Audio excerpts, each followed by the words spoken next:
Good evening. My name is John H., and I'm an alcoholic. In this Code Blue Big Book Action Seminar, we're going to go through the recovery section of the Big Book line by line. We are going to take the action that our founders and the first 100 people who recovered say that we must do to overcome this seemingly hopeless condition of mind and body. Now, I don't claim to be any kind of a big book and 12-step guru or expert, not by any means. I am no kind of deep spiritual advisor.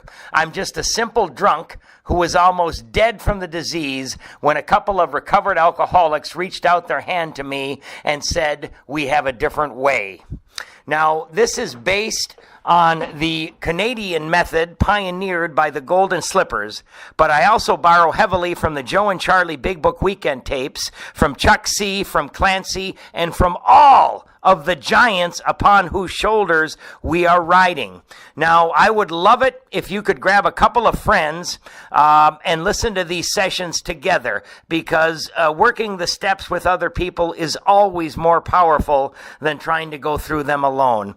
So you're going to need a large print big book, a highlighter, and a pen, and some willingness. And as you guys will see, we open every session with a set-aside prayer to more open our mind to be more receptive to this information. Thank you so much for listening. During the 1950s, a man by the name of Max C., now deceased, started a group in Winnipeg, Manitoba called the Golden Slippers. The group was a back to the basics of the big book kind of group, especially for those people who could not stay sober for any length of time. The group took a bunch of chronic slippers and walked them through the steps, taking the action exactly as laid out by the first 100 men and women who wrote the textbook, Alcoholics Anonymous. This is not your typical thanks for sharing kind of AA meeting, nor is it like any seminar. Participants are asked to do all 12 steps as laid out in our basic textbook. One or more of the people who have done this work before will be guides to lead you through the instructions in our basic textbook using a dictionary published at about the same time as the book Alcoholics Anonymous to help us better understand the directions as they were written by the first 100 men and women. We ask every participant to commit to the entire process. Though we read and study the AA Big Book, this group is not limited to members of AA. We who have participated in these groups before have come to understand that these sessions make us much better sponsors. We can now lead people through the steps exactly as given to us by those who have gone before, unfettered and unchanged. In addition to being a boot camp for sponsors, we also feel this is especially valuable to those who have been through some sort of treatment or rehab and have been, in effect, left off at step 3 or 5. Recovery requires that we do all 12 steps. We recover in AA by taking the steps, and if we don't take the action as described in our basic textbook, we might not recover. These study and action sessions will guide you through the steps precisely as the first 100 men and women laid them down. These are back to the basic sessions, accepting the simple kit of spiritual tools that's been laid at our feet. Let's open with a set-aside prayer. God, please let me set aside everything I think I know about sobriety, life, and you, so that I may be open to a new experience. Peace. All right, welcome everybody. We've got How It Works today, which how it works. I want everybody to remember. I listened to part of the last session that I did when I was doing this particular one, How It Works. And I want everybody to remember that we have a deadly disease. The Saturday night before this session, a good friend of mine had one of his sponsees that took his life. And I mean, we see it all the time. And I want everybody to remember that we have a deadly disease. People are dying every day from alcoholism, and they're dying inside these rooms of untreated alcoholism as well as outside these rooms. One of the things I see and what I question is, why do people who are sober, they're sober and they have a good job, they have loving kids and spouses, they got a nice house, nice cars, they have respect, they have the admiration and esteem of people in the community. Why do these people relapse, and why do many of them even take their lives after they've been sober for a long time? Right? Because I read about it, and when I hear other speakers, I hear them talk about it. I mean, why do they do it? And I think one of the reasons, and I know that I certainly tried to do this, is I tried to treat an inside job with outside stuff.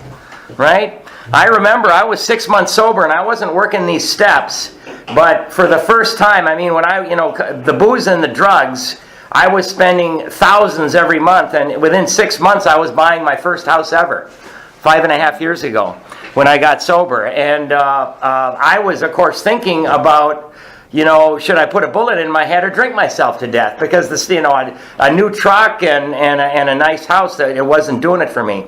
And people who have long-term sobriety also do this. And I think that's because, again, we look outside of ourselves to fill this giant hole that we have in our soul. When Bill was trying to write, well, actually, I'm going to cover a little bit of what we've done so far. In the doctor's opinion, Bill laid out what the problem is. He talked about the allergy of the body. Once we start drinking, we can't control what we take. And he talked about the obsession of the mind. An obsession is an idea that overcomes all other ideas to the contrary and tells us that we should take that first drink. So he told us that in the doctor's opinion what the problem was.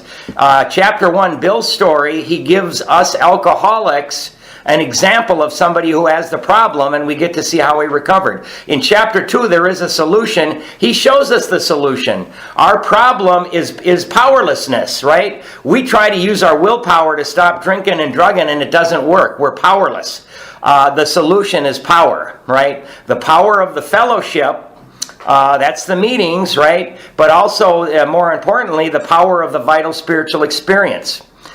In chapter 3, more about alcoholism, he showed us what's going to happen to us alcoholics if we do not find that power and have the vital spiritual experience. The insanity is going to return. We're going to drink again. And I know for me to drink again is to die. Chapter 4 shows us a power that we can begin to live with, right? That we can make a decision about, and we agnostics. So at this point in the book, Bill is thinking, I've given them all the information that they need to see the problem and to see the solution and to accept the idea of that solution. So this brings us up to how it works. What can we do to find that power, right? Now, you guys remember when Bill was writing the book, the fellowship, which was groups in Akron and New York, when he first started, they insisted on seeing exactly what he wrote. So he sent copies of what he wrote to Akron and copies to New York City. And these people, they forced changes on Bill, right? They said, hey, this is our book, not your book. You can't do, we think that you should do this instead. And Bill began to see that there was a big difference between the little group in Akron and the little group in New York City, right? The group in Akron was led by Dr. Bob, and Dr. Bob was a very religious fellow. And Dr. Bob had no problem with God, he had no problem with religion, and no problem with the Bible. He said, Bill, I want to see more God in there, and by golly, Bill, you can use biblical references. You got to spice it up with more stuff from the Bible, right? Now the people in New York City, they wanted a book dealing with the mind itself, and they wanted very little spirituality and no religion whatsoever. Get that God stuff out of the book, Bill. We can't have that in there. It's going to turn off. Alcoholics are going to see that, and they're not going to come in. Now, these people were led by a guy named Jimmy the Atheist. They called him Jimmy the Atheist. His name was Jimmy Burwell. And he said, get that God stuff out of the book, Bill. So here's poor Bill. How can he satisfy everybody? Right now we've got Protestants, we've got Catholics, we've got Jews, we've got a sprinkling of Muslims, and Bill was having real difficulty when it came to writing how it works, right? And real difficulty. And I'll tell you, we're going to read how it works first, and then I'll tell you the way Bill recounts how he wrote it. So let's go to how it works. So at the top of the page, we're going to write a few things. Okay? At the top, above chapter 5, let's write intentions versus actions. Right? Intentions versus actions. I mean, I know a lot of us have these wonderful intentions that we're going to do these things, but at the end of the day, in order to see what's actually important to us, we've got to look at the actions that we took that day, right? We can't look, but I had good intentions, I really did. Well, yeah, but your actions don't show that. So intentions versus actions. And then next to that, let's write, dedicate 1 day a week to work with sponsees. Right? Now remember, I think it was last week that I said the spiritual experience, one of the characteristics is that we have to be broken when we have it. The other characteristic is that it's temporal. It's temporary. It's going to go away. So we might have this wonderful spiritual experience and, oh my God, I don't feel like drinking anymore, but it's only temporary. So again, the two things we have to do is we have to align ourselves with people that are looking to grow spiritually, and we have to help other people like us, and we have to do that for the rest of our lives. So we're going to dedicate 1 day a week to work with sponsees. And again, the one more thing I want you to write is testimony of First 100. This book, the first 164 pages, is what they call testimony. That's when people have had an experience and they share it with others. This is the testimony of the first 100 people who got sober, who recovered and found a new way of life. You know, they didn't just quit drinking. So it's the testimony of the first 100. And so let's go to how it works. And this is, my sponsor had me do it, doggone it, so I'm going to say do it. He said, I think it was a myth that Bill Wilson wanted to have never in there, but he had me cross out rarely and write never above it. And he said, you know, it doesn't matter whether that's a myth about Bill Wilson wanting that word in there or not. He said the people that I've worked with that have done all the actions in the book have recovered. And you know what? That's been my experience too. So cross out rarely and write never. Never have we seen a person fail who has thoroughly followed our path. Highlight followed our path and draw a little arrow up and write the 12 steps. That's the 12 steps. And when they say followed our path, it's not like we do the work and then we're done. These are principles that we live by after we've had the awakening. Those who do not recover, highlight the next two lines, are people who cannot or will not completely give themselves to this simple program. Just that little line. And then off to the left, you can write in prison, right? That's some cannots. Right? Back when this book came out, and in the early 40s, the people in prison did not have access to AA, and they didn't have access to this book. So they couldn't do it because they didn't. But we're going to see that there are other cannots as well. Give themselves to this simple program. Usually men and women who are constitutionally incapable of being honest. Circle the word honest with themselves. And again, off to the left, we're going to write, if you can't be honest, you are a cannot. If you can't be honest, you are a cannot.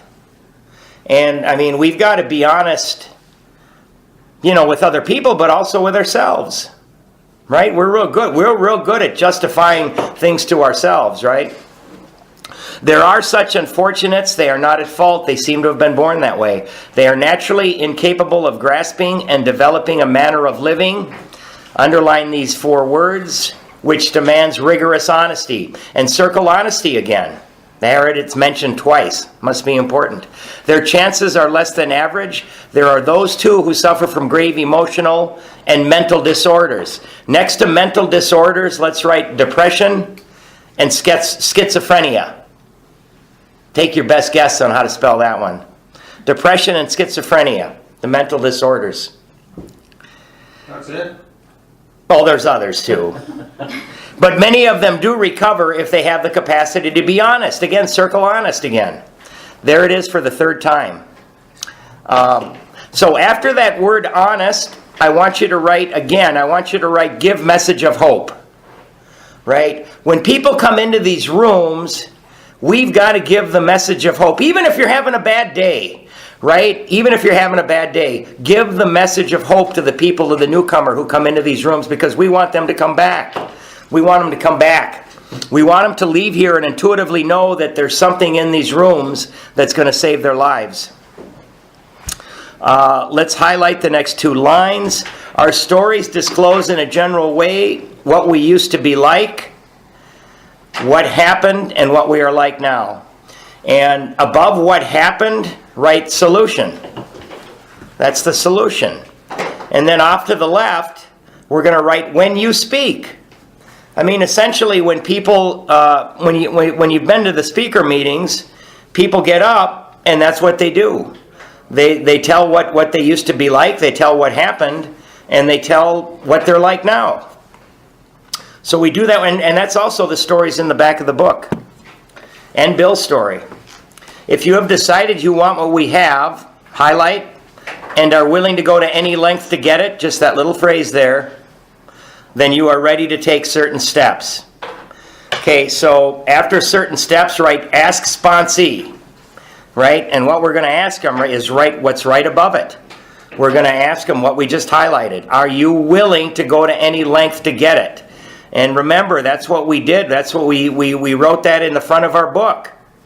Right? When people, oh golly, I don't think I want to do that. Hey, remember the shape you were in when you signed that that you're willing to do anything, right?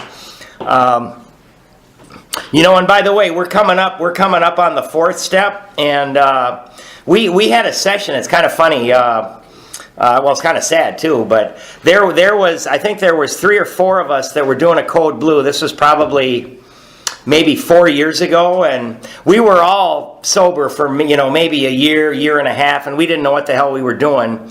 And we started out with maybe 12, 14 people.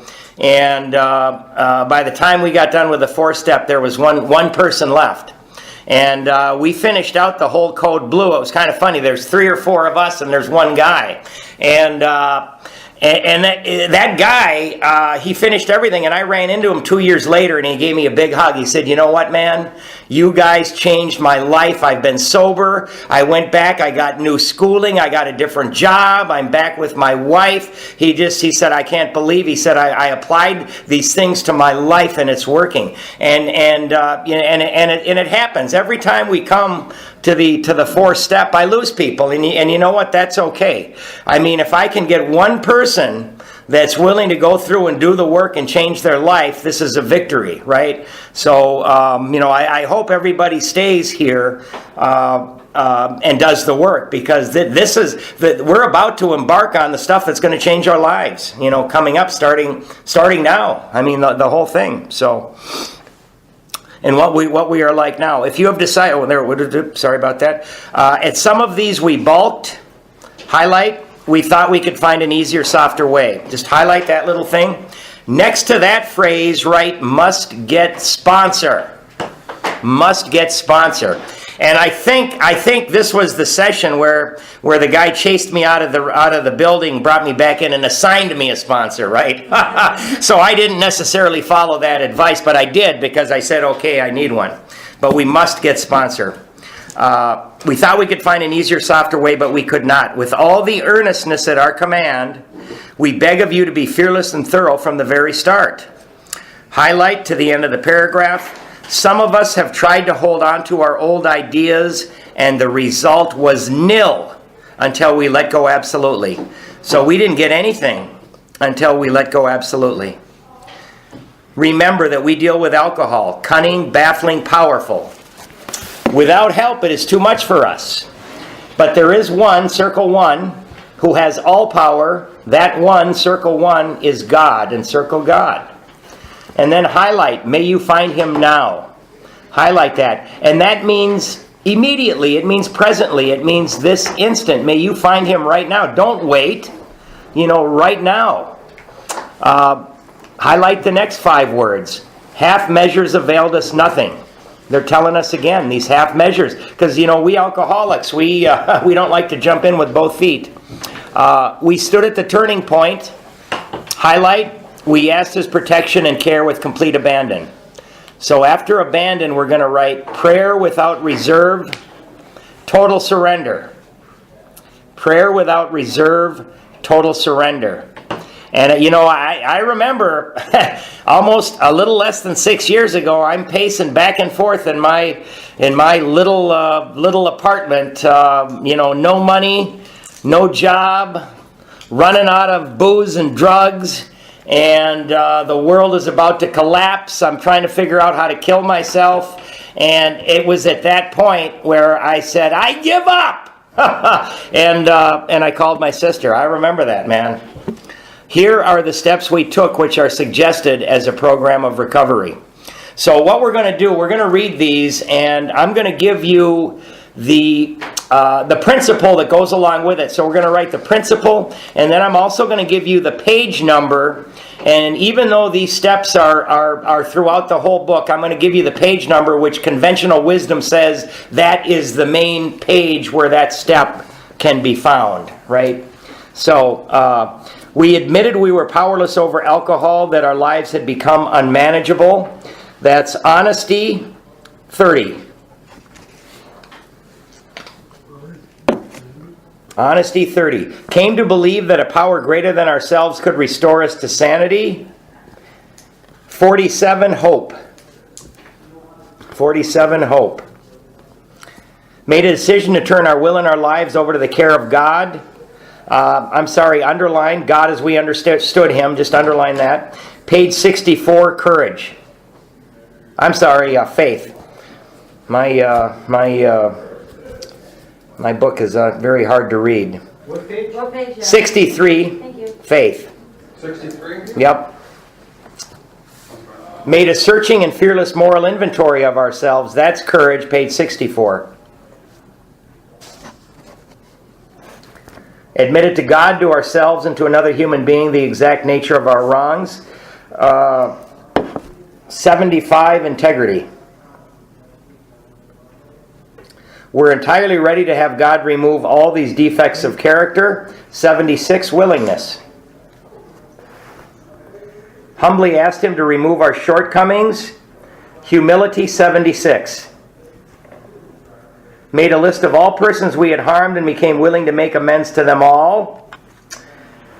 76, brotherly love. Made direct amends to such people wherever possible, except when to do so would injure them or others. 76, forgiveness / justice. I'm going to give you 2 for that one. 76 is a big page. Continued to take personal inventory, and when we were wrong, promptly admitted it.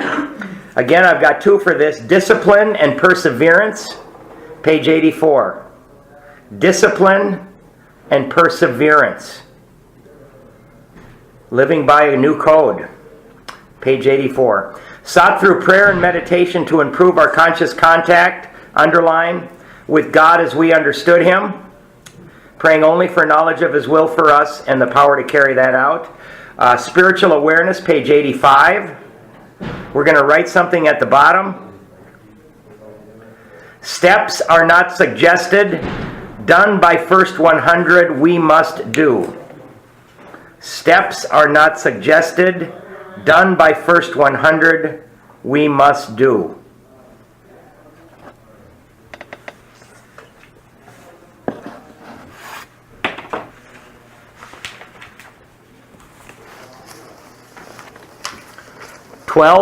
Having had a spiritual awakening as the result of these steps, we tried to carry this message to alcoholics, underline, and to practice these principles in all our affairs. Right? I got all double underlined. And that's service, page 89.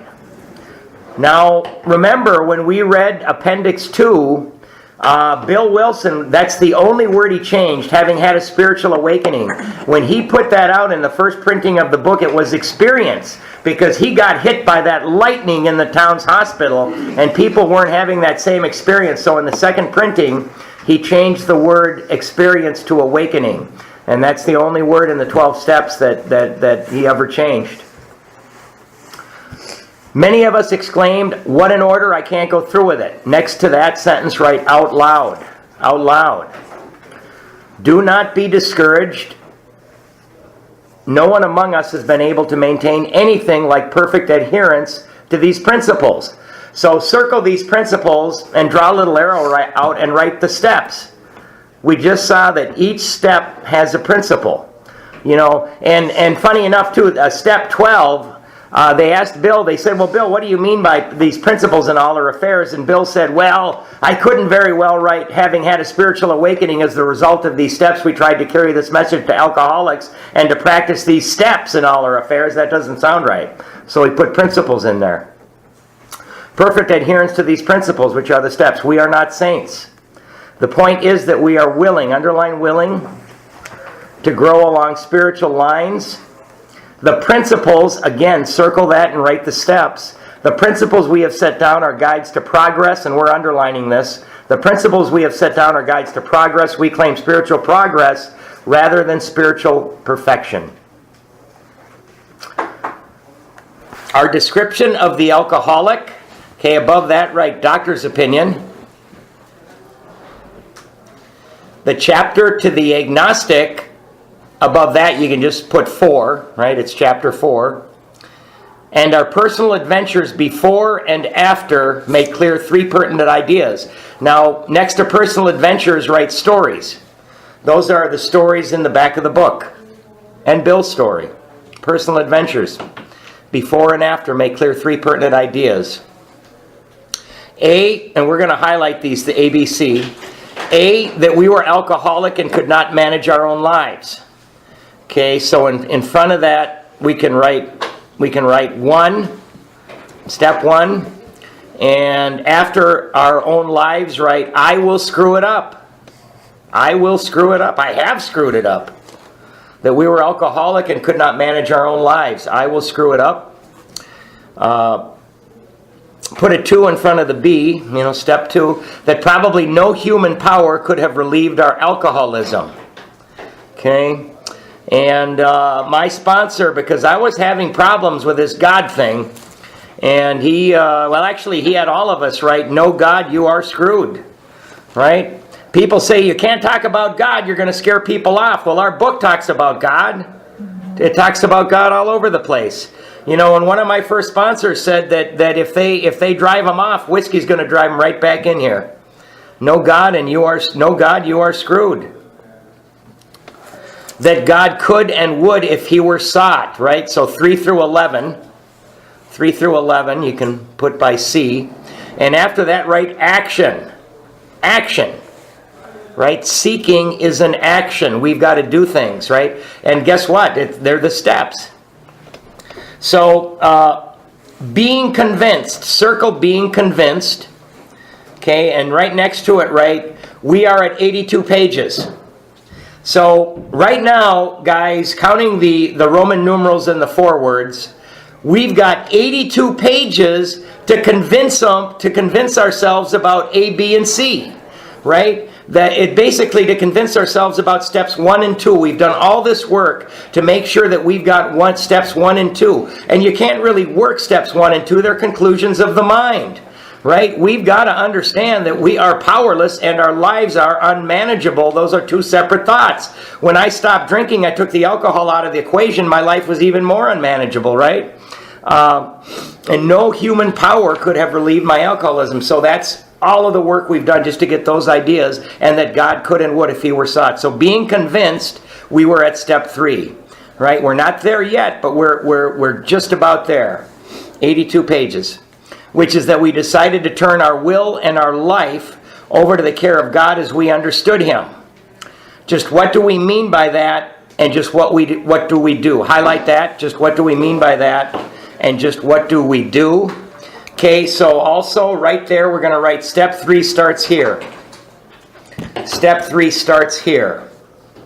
Okay, so I'm going to go back and talk a little bit about Bill. So we got Bill Wilson, right? We got Bill Wilson, and he's right at the point where he's got to write these spiritual instructions, and he's like, "What in the hell? These guys want God. These guys don't want God. I got all these different religions in here. I got atheists, agnostics. What am I going to do? I don't know what I'm going to do." And as Bill tells the story, he kept trying to write it, and he threw his pencil down and his pad of paper, he threw it on the floor in disgust. He said, "I give up, God, I can't do this," right? And he prayed and he meditated for about 20 minutes. Just sat in his bed and he prayed and he meditated. And he picked up his pad of paper and pencil off of the floor, and he said it was as if the pencil ran across the pages by itself, right? And when Bill was done, he numbered the proposals that he had written, and there were 12 of them. Now, you got to remember that the day before, there were only 6 steps, right? So you can find some of, there's a couple different versions, but you can, page 263, one of the stories, you can find some of the 6 steps. I'm going to read them. I got 2 versions. 1, complete deflation. 2, dependence and guidance from a higher power. 3, moral inventory. 4, confession. 5, restitution. 6, continued work with other alcoholics. Now the other one was admitted hopeless. 1, 2, got honest with self. 3, got honest with another. 4, make amends. 5, help others without demands. And 6, prayer to God as you understand Him. So yesterday there were 6 steps that all these alcoholics, they were working off these 6 steps. Today there's 12, right? So, Bill is like, you guys, you got to check this out. This is the best thing I've ever done, man. Look at this. I got these 12 steps. They're so wonderful. And the guys looked at him, and the other members got completely upset. They got pissed. They're like, what? We had 6. There were 6 steps. Now you're telling us there's 12? And the crap almost hit the fan when he came out with this. And I'm going to do it fast, but I'm going to read the original, how it works. So this is what Bill wrote originally, and they forced the changes on him, and I'm going to inflect my voice when something is different. Rarely have we seen a person fail who has thoroughly followed our directions. Those who do not recover are people who cannot or will not completely give themselves to this simple program, usually men and women who are constitutionally incapable of being honest with themselves. There are such unfortunates. They are not at fault. They seem to have been born that way. They are naturally incapable of grasping and developing a way of life which demands rigorous honesty. Their chances are less than average. There are those, too, who suffer from grave emotional and mental disorders, but many of them do recover if they have the capacity to be honest. Our stories disclose in a general way what we used to be like, what happened, and what we are like now. If you have decided you want what we have and are willing to go to any length to get it, then you are ready to follow directions. At some of these, you may balk. You may think you can find an easier, softer way, but we doubt if you can. With all the earnestness at our command, we beg of you to be fearless and thorough from the very start. Some of us have tried to hold on to our old ideas, and the result was nil until we let go absolutely. Remember that you are dealing with alcohol. Cunning, baffling, powerful. Without help, it is too much for you. But there is one who has all power. That one is God. You must find Him now. Half measures will avail you nothing. You stand at the turning point. Throw yourself under His protection and care with complete abandon. Now we think you can take it. Here are the steps we took, which are suggested as your program of recovery. We admitted we were powerless over alcohol, that our lives had become unmanageable, came to believe that a power greater than ourselves could restore us to sanity, made a decision to turn our will and our lives over to the care and direction of God as we understood Him, made a searching and fearless moral inventory of ourselves, admitted to God, to ourselves, and another human being the exact nature of our wrongs. We're entirely willing that God remove all these defects of character. Humbly, on our knees, asked Him to remove our shortcomings, holding nothing back. Made a list of all persons we had harmed and became willing to make complete amends to them all. Made direct amends to such people wherever possible, except when to do so would injure them or others. Continued to take personal inventory, and when we were wrong, promptly admitted it. Sought through prayer and meditation to improve our conscious contact with God as we understood Him, praying only for knowledge of His will for us and the power to carry that out. Having had a spiritual experience as the result of this course of action, right? A course of action, when you go to the doctor and you're sick, he's going to give you a bottle of penicillin, and he's going to call it, you are going to take this course of action to get better, right? As a result of this course of action, we tried to carry this message to others, especially alcoholics, and to practice these principles in all our affairs.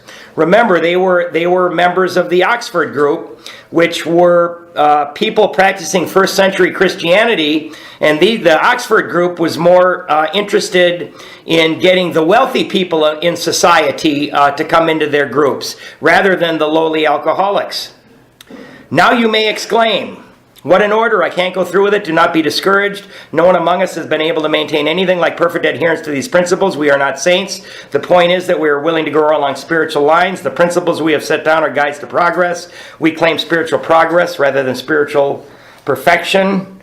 Our description of the alcoholic, that's the doctor's opinion, Bill's story, some in chapters 2 and 3. The chapter to the agnostic, that's chapter 4. And our personal adventures before and after, that's Bill's stories and those in the back of the book, have been designed to sell you 3 pertinent ideas. Remember, Bill was a salesman selling stocks to slow-thinking people. To sell you 3 pertinent ideas: that you are alcoholic and cannot manage your own life, right? How does that sound? Step 1, that probably no human power can relieve your alcoholism. Step 2, that probably no human power can relieve, that God can and will. The rest of step 2. If you are not convinced on these vital issues, you ought to reread the book to this point, or else throw it away, right? So Bill said, if you don't get it, reread the book, start at the beginning, or toss it, right? Go out and drink some more and come back in. So when we read this, when we read the originals, we can see that Bill really did, he wanted these to be a set of instructions that we follow, right? When he wrote them, it's quite apparent. So, the members, they got into a big fight about this, right? And Bill, when I heard a tape of Bill, he said alcoholics are crafty people, and I have to close the loopholes of the alcoholic mind. The alcoholic mind is these 6 steps aren't strong enough, and the alcoholic mind is going to find loopholes, and they're going to be able to get away without doing the proper work, right? So the people in the fellowship, right, Bill was so proud, but this started a huge fight. They said, Bill, you can't give instructions, you can't give directions to alcoholics, you got to give them suggestions. Bill, you can't say you, must. We got to soften this up a little bit, Bill. And Bill said, I am not going to change anything, man, I ain't changing it. And the other people, they said, Bill, remember, we said this is our book, it's not your book, right? You're going to change it. And Bill said, hey, these words came after prayer and meditation. These aren't my words, they're God's words, right? And the other people said, I don't give a damn whose words they are, they're not going in our book. So the fight was on, and this fight over how it works almost destroyed the book project and the Fellowship of Alcoholics Anonymous, all over these instructions. So Bill realized that he had better compromise with these people. And there was a non-alcoholic psychiatrist in the day, and he said, let's change directions to suggestions. Let's change you to we, must to ought, right? And Bill realized, I better do it or everything's going to be in the toilet. And Bill said, I'm going to do this, but I'll do it only under one condition. And that's if you give me the authority to finish this book the way I want to finish it. And the other people said, we're not going to do that. And then Bill said, well, you finish it. And they said, well, you're the only one that can finish it. And they agreed to give Bill the authority, right? And the way Joe and Charlie say, they say Bill was cunning, baffling, and powerful, because 2 pages later, we get directions, musts, and you right back in the book. So they've been in there, we've been circling the musts and the you and the directions, and 2 pages later they're right in. So the continuity of the book is destroyed. It's a little bit upset, but now that we understand why, we can take it for what it is. So, all right, so let's go back to the first requirement. Okay, so we're going to highlight the next 4 lines. So the first requirement, so again, right, requirement is something that we have to do. The first requirement is that we be convinced that any life run on self-will can hardly be a success. On that basis, we are almost always in collision with something or somebody, even though our motives are good. By the way, I'm sorry guys, up where we circled being convinced, if I didn't say it, we were supposed to write, if not convinced, go back and reread, just like Bill did. So, if not convinced, go back and reread. So, you're working with your sponsee, and are you convinced of A, B, and C? Not really. Well, then we got to go back and reread it, right? So, if not convinced, go back and reread.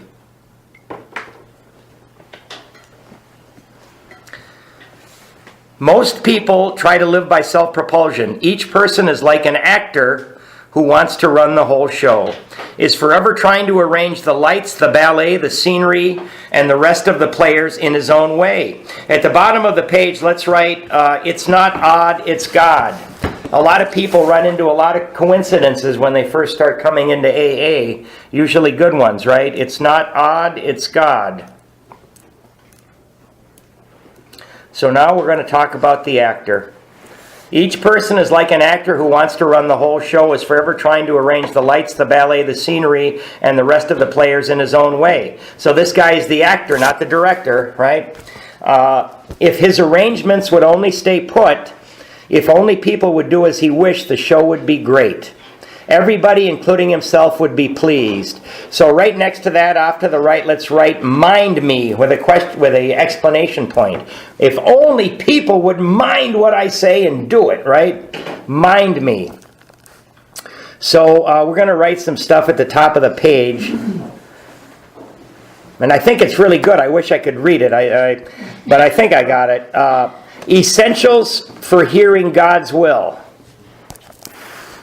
Came from somebody that knows a lot more than me. Essentials for hearing God's will. Okay, first one is live today free of anger and fear. Live today free of anger and fear. That's a tall order for a lot of us. Seek prayer and meditation with humility. Seek, maybe a comma, prayer and meditation with humility. Listen to others.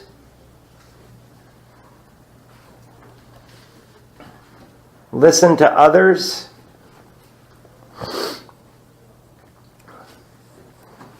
And I think it says